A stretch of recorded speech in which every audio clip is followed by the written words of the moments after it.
Bienvenue mesdames et messieurs dans cette grande édition du journal série Cofin Télévision. Plus de 10,7 milliards de dollars américains.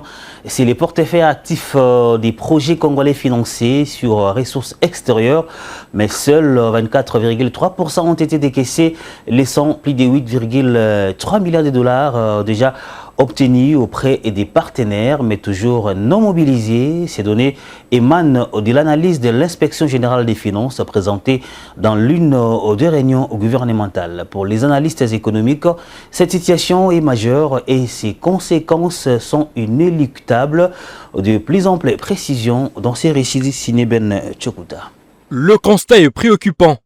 Selon le compte rendu du Conseil des ministres, le chef de l'État estime que cette faible capacité de décaissement traduit des difficultés à transformer les financements obtenus en investissements et en résultats concrets pour la population. 3 causes sont avancées: les lourdeurs procédurales, les retards dans la mobilisation des fonds de contrepartie et les insuffisances dans le pilotage de projets. Une situation qui, pour les analystes, peut avoir des conséquences importantes sur l'exécution de projets. Le taux de financement extérieur est quand même assez élevé. Je pense que c'est à plus de 20 ou 30%. Donc s'il y a déjà un déficit de décaissement des fonds externes, ça posera problème pour l'exécution de tous les projets que le gouvernement a concoctés pour un exercice annuel. Le gouvernement demande désormais un plan de redressement pour accélérer les décaissements, simplifier les procédures et renforcer le suivi. Pour les analystes, la RDC doit également apprendre à davantage compter sur ses ressources internes. Ça doit nous interpeller pour que nous puissions arriver à cette indépendance et cette souveraineté sur le plan financier. Nous devons faire un effort pour que la mobilisation des recettes internes puisse être maximale et que notre budget puisse s'asseoir essentiellement sur nos ressources internes et non compter sur des ressources extérieures qui sont également conditionnées par des contextes économiques internationaux. S'il y a un couac au niveau international, une crise internationale qui impacte les partenaires, vous n'allez pas lui obliger à pouvoir faire un décaissement pendant que lui-même il est en difficulté. Ces chiffres font suite au travail de l'inspection générale des finances, dont l'analyse sur le portefeuille de projets financés sur ressources extérieures a été présentée lors de la 96e réunion du Conseil des ministres. La République démocratique du Congo figure parmi les 27 pays africains qui accusent des progrès lents en matière de transparence budgétaire selon les départements américains. Nonobstant ces positionnements, il y a lieu de reconnaître les efforts déjà consentis par le gouvernement congolais, interpelle Gardi Diana, journaliste et analyste économique, pour qui la position de la République démocratique du Congo dans ces classements serait la résultante des effets délétères de la crise sécuritaire qui absorbe une part importante de ses ressources. André Ikoma et Edi Bouma. D'après le récent rapport du département d'État américain, la République démocratique du Congo se classe dans la catégorie de 27 États africains qui accusent une lente progression ou stagne en matière de transparence budgétaire. Au-delà de ce classement, s'occultent des efforts considérables du gouvernement congolais engagé dans l'amélioration de la gouvernance publique. C'est ce que rappelle Gardi Diana. Le rapport fait par Fiscality Transparency n'est pas forcément une parole d'évangile. C'est un indicateur qui établit selon certains critériums qui évoluent régulièrement l'évolution de la transparence budgétaire dans les différents États. Dans le contexte congolais, je crois qu'il y a un seul élément, un seul bémol, c'est que nous, on ne peut pas nous mettre sur le même box que tous les autres parce que nous gérons une crise sécuritaire qui date depuis 30 ans. Une crise qui absorbe presque le gros de ressources. Mais la RDC a fait beaucoup de progrès. La preuve, poser la question aux différents rapports du Fonds monétaire international et à la Banque mondiale, vous verrez qu'on a nettement évolué depuis ces quelques 5 dernières années.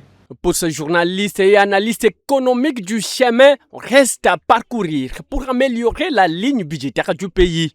Au-delà des autres aspects, comme notamment la gestion des dépenses des ministères, mais permettre de centraliser, de bien réorienter les ressources allouées à chaque ministère. Mais la deuxième chose, c'est l'orthodoxie. Ça, on ne le dira jamais assez. Je crois que puisqu'on vit avec cette crise depuis un certain moment, puisqu'on a suffisamment de moyens de pouvoir lever des fonds sur le marché, à la fois interne et externe, être orthodoxe dans la gestion, permettre à chaque ministère de répondre de ses prévisions, est un facteur non seulement de bonne gouvernance, mais également de développement.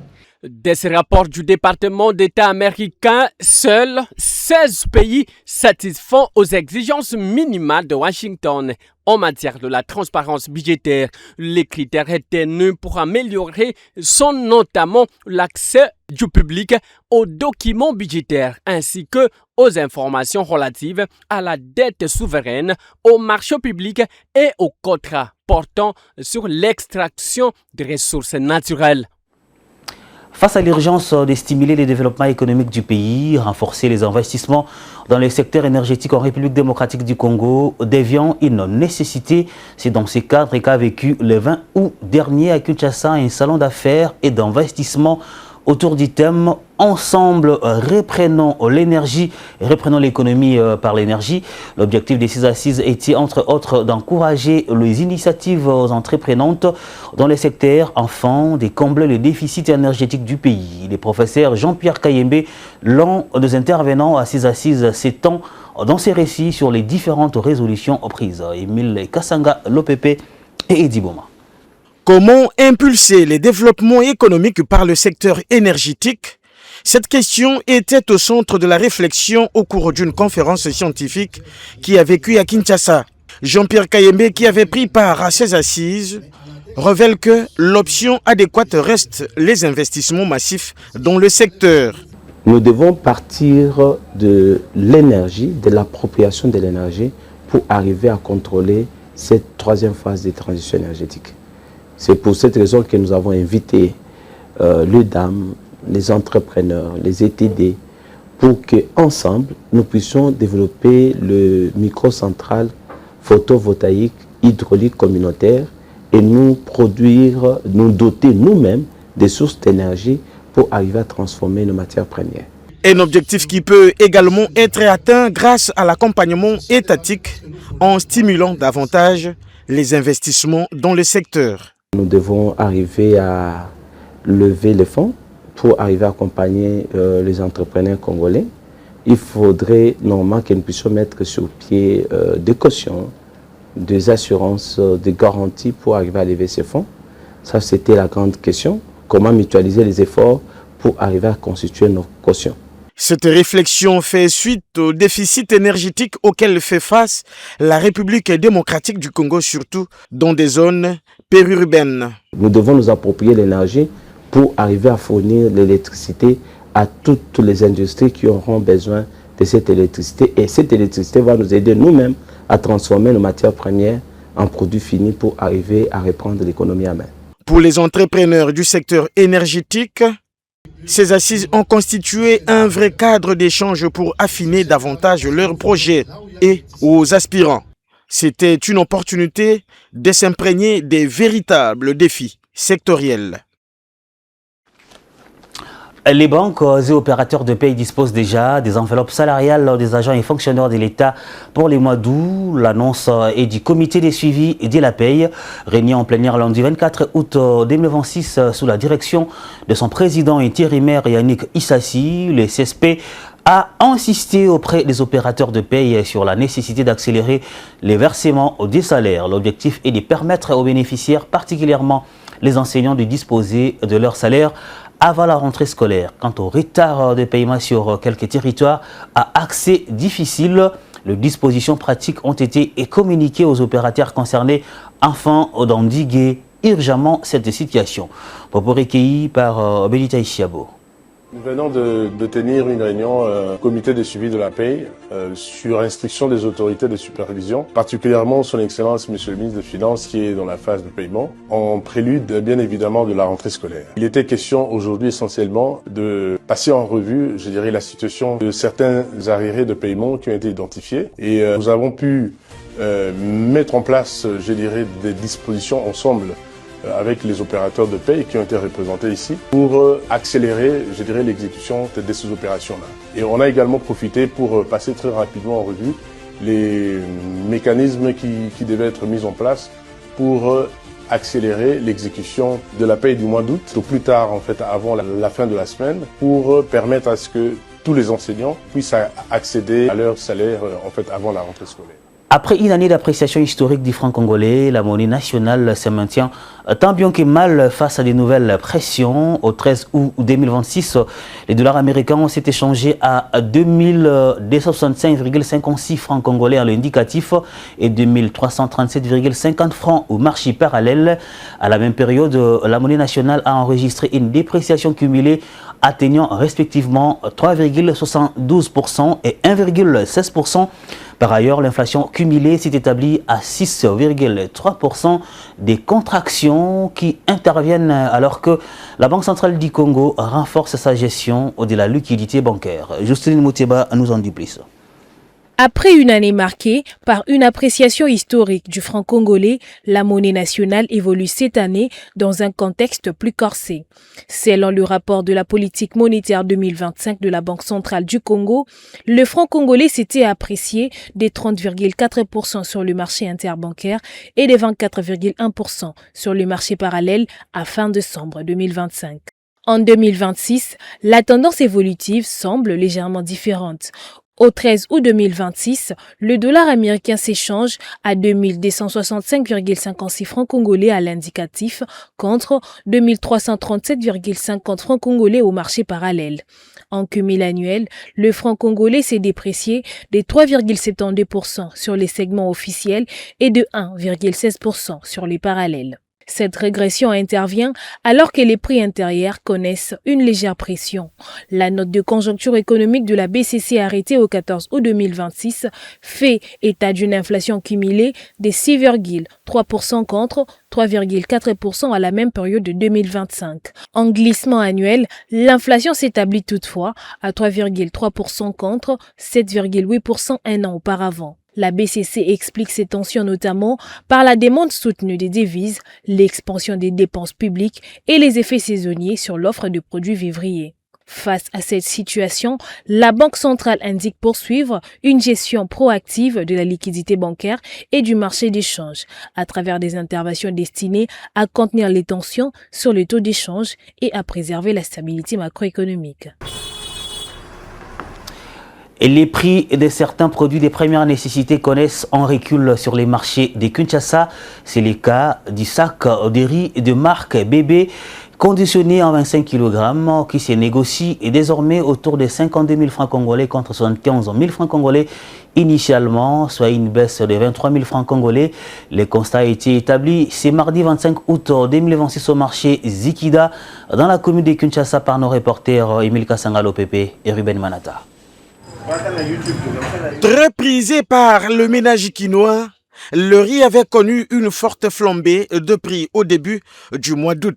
La marque Bébé, particulièrement recherchée sur le marché de la capitale, se négociait jusqu'à 100 000 francs congolais, le sac de 25 kg.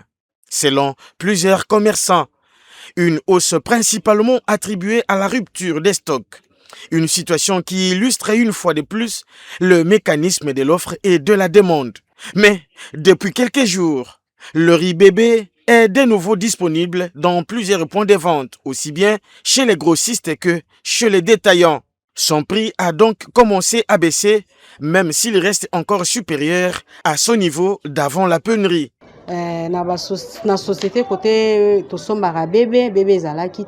La marque Bébé avait pratiquement disparu des rayons en raison d'une rupture des stocks chez plusieurs fournisseurs. Cette situation avait provoqué une flambée des prix qui sont passés de 75 000 à 80 000 francs congolais pour atteindre parfois 100 000 francs congolais.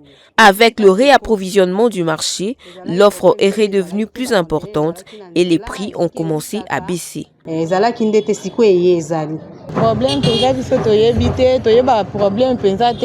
Nous sommes souvent informés trop tard lorsque le stock commence à s'épuiser. C'est généralement au moment où le produit devient rare que nous constatons une hausse de prix. Pour la marque Bébé, sa rareté avait même favorisé l'arrivée sur le marché d'un produit de qualité jugée inférieure, mais vendu à un prix très élevé pouvant atteindre 90 000 francs congolais. Lion est commis 48 000, Tigre 50 000 francs. Au-delà du riz Bébé, la tendance baissière concerne également plusieurs autres marques de riz de 25 kg sur le marché de Kinshasa. Le riz Lion passe ainsi de 65 000 francs congolais à 45 500 francs congolais. Le Riano se négocie désormais à 40 000 francs congolais contre 41 précédemment. Le riz tigre recule également, passant de 48 750 à 47 500 francs congolais. Dans un autre chapitre, le gouvernement congolais poursuit son offensive en faveur du développement des infrastructures avec le lancement de la deuxième phase de la caravane des infrastructures. C'est qu'on va traverser en ces moments les différents axes routiers au Congo central, une initiative saluée par la société civile qui y voit une opportunité d'accélérer le désenclavement du territoire, de faciliter les échanges et de stimuler l'activité économique tout en appelant à une mise en œuvre efficace et transparente des projets. Récit de Divino Msiala. Les gouvernements congolais donnent un nouveau coup d'accélérateur à sa politique de modernisation des infrastructures avec le lancement de la deuxième phase de la caravane des infrastructures. Une initiative qui entend rapprocher l'action publique de réalité du terrain et surtout accélérer la réalisation de grands projets routiers à travers le pays. Sur le terrain, la société civile de la province du Congo central salue cette démarche et encourage les autorités à maintenir le cap. Pour elle, l'amélioration des infrastructures constitue un levier essentiel du développement économique et social de la République démocratique du Congo. Les appréciations de la population, elle est bonne par rapport à cette réalité et aussi par rapport aussi à la visite du ministre. Je pense que il a visité le port notamment et aussi la route qui part du port jusqu'à la ville de Moindre. La route est presque fini, il reste encore quelques mètres, je dirais, parce que du port jusqu'à Moindre, c'est une affaire de 9 km. Il y a une route qui va vers la frontière de l'Angola à Cabinda. La frontière de l'Angola à Cabinda, la route n'est pas encore asphaltée, mais les travaux avaient déjà commencé. Donc, ce sont des routes qui vont permettre à la croissance économique et à l'impact économique par rapport aussi à notre province et pays. Routes réhabilitées, désenclavement de territoires, facilitation de la circulation de personnes et de marchandises, les retombées attendues sont nombreuses. Cet axe Moindre-Kinshasa facilitera les échanges commerciaux. Aujourd'hui, de nombreuses marchandises destinées à Kinshasa transitent par des ports étrangers ou par des ports fluviaux de Matadi et de Boma, qui ont des limites de capacité. Avec le port anérophone de Banana et une liaison routière moderne jusqu'à Kinshasa, ces conteneurs pourront être transportés plus rapidement vers la capitale, puis redistribués dans le reste du pays. L'axe Moindre-Kinshasa ne sera pas seulement une route, il constituera un corridor économique stratégique reliant la façade atlantique de la RDC à sa capitale. Mais aussi, il facilitera les échanges commerciaux. Par ce deuxième round du voyage d'évaluation des infrastructures routières, le gouvernement affiche donc sa volonté de transformer le route en véritable moteur de développement. On va aller dans la province du Tanganyika où les litres de l'essence en 3 jours à Kalemi est passé de 4 000 à 16 000 francs congolais, une hausse vertigineuse dans certains points de vente qui fait suite à la pénurie liée à la fermeture de plusieurs stations sur fond des conflits entre les pétroliers et les services provinciaux autour d'une taxe conventionnelle. Conséquence, les prix de la course sur certains axes ont opérationnellement augmenté, passant à titre exemplatif de 1 000 à 7 000 francs congolais. Commentaire. Tout est parti d'une taxe conventionnelle contestée par les opérateurs pétroliers. Plusieurs stations ont été scellées par les services provinciaux, tandis que d'autres ont cessé leurs activités en solidarité. C'est donc ce qui est à la base de la pénurie du carburant ainsi que de l'explosion des prix. En quelques jours seulement, le litre de l'essence est passé de 4 000 à 16 000 francs à Kalemi dans la province du Tanganyika. Une embellie dont les conséquences se répercutent déjà sur le transport. Selon plusieurs médias locaux, la source de 1 000 francs serait passée à 5 000 francs sur l'axe Kiseboué-Sitira et jusqu'à 7 000 francs entre Kiseboué et Colline d'État. Heureusement, ce mardi, Le gouvernement provincial annonce un accord avec l'AFEC et les opérateurs pétroliers. Les stations doivent rouvrir et la vente du carburant reprendre au prix initial. Et la population s'en réjouit déjà.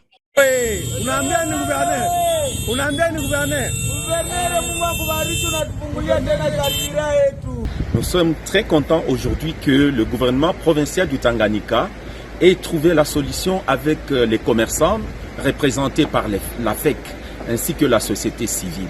Après plusieurs jours de flambée de prix, la reprise des activités pourrait donc constituer un ouf de soulagement. Mais les craintes qu'un nouveau conflit autour de la fiscalité provoque à nouveau une pénurie et une flambée de prix demeurent. Car le débat n'est pas nouveau. En février 2024, une paralysie de 5 jours des activités commerciales à Kalemi avait déjà opposé opérateurs économiques et autorités autour de plusieurs prélèvements contestés, dont une taxe conventionnelle finalement annulée. Et la formation en budgétisation en mode programme s'est achevée lundi 24 août à Kolwezi. Pendant 5 jours, les agents de l'administration provinciale et de l'Assemblée provinciale ont été outillés pour améliorer la gestion des ressources publiques et renforcer l'efficacité dans l'exécution des projets. C'est le ministre provincial en charge du budget, Mathieu Kazembe Ntswana, qui a présidé la cérémonie officielle des clôtures de cette formation organisée avec l'appui de l'Agence belge de développement Enabel. Reportage. Cérémonie de clôture ce lundi 24 août 2026 de la formation en budgétisation à mode programme organisée par le gouvernement provincial du Lualaba. Durant 5 jours, du 17 au 21 août 2026, les agents des différents ministères provinciaux, des directions provinciales, de l'Assemblée provinciale ont suivi une formation adéquate pour une gestion rigoureuse de fonds destinés aux projets et au budget de ministères et de l'Assemblée provinciale. Au nom des agents formés, Marie-Louise Moussenga Mafo, directrice de la fonction publique, a remercié l'autorité provinciale pour avoir patronné cette formation tout en promettant de mettre en œuvre les enseignements appris. Ce moment de travail partagé confirme notre engagement collectif à mieux comprendre, suivre et évaluer l'action publique au service des populations. Nous réaffirmons notre engagement à être des acteurs responsables et vigilants du processus budgétaire. Nous prenons une collaboration continue avec les autorités et les partenaires afin que ce budget programme atteigne ses objectifs et que les critères soient réellement appliqués, que le contrôle soit effectif et que les résultats bénéficient réellement à toutes les communautés du Lualaba. Au nom de la gouverneure Fifi Masuka Saini, le ministre provincial en charge du plan et budget, Mathieu Kazembe Ntswana, a exhorté tous les participants à mettre en pratique les enseignements afin d'aider la province à exécuter le projet avec efficacité. Je voudrais avant tout réitérer des hommages les plus déférents à son Excellence, Monsieur le Président Félix Antoine Tshisekedi Tshilombo, chef de l'État, pour beaucoup d'efforts consentis en faveur de son peuple. À son Excellence, Madame Fifi Masuka Saini, gouverneure de la province, nous exprimons l'expression de notre profonde gratitude pour son accompagnement et son engagement en faveur de la réforme de la gestion des finances publiques dans notre province. Nous devons avoir à l'esprit que les connaissances acquises au cours de ces 5 jours soient effectivement traduites dans nos pratiques quotidiennes. Que chaque ministère, chaque service, chaque programme, chaque acteur de la chaîne budgétaire puisse progressivement intégrer cette nouvelle culture de la performance. Sur ce, et au nom du gouvernement provincial du Lualaba, je déclare officiellement close les séances de formation sur la budgétisation en mode programme. En présence des membres du cabinet de la gouverneure, des directeurs provinciaux et membres de cabinet de ministres, Mathieu Kazembe Ntswana a remis des brevets sanctionnant la formation aux participants. Cette formation a connu l'appui de l'Agence belge de développement Enabel. Voilà qui met un terme à cette édition du journal. Mesdames et messieurs, merci de votre attention. Restez sur Ecofin Télévision.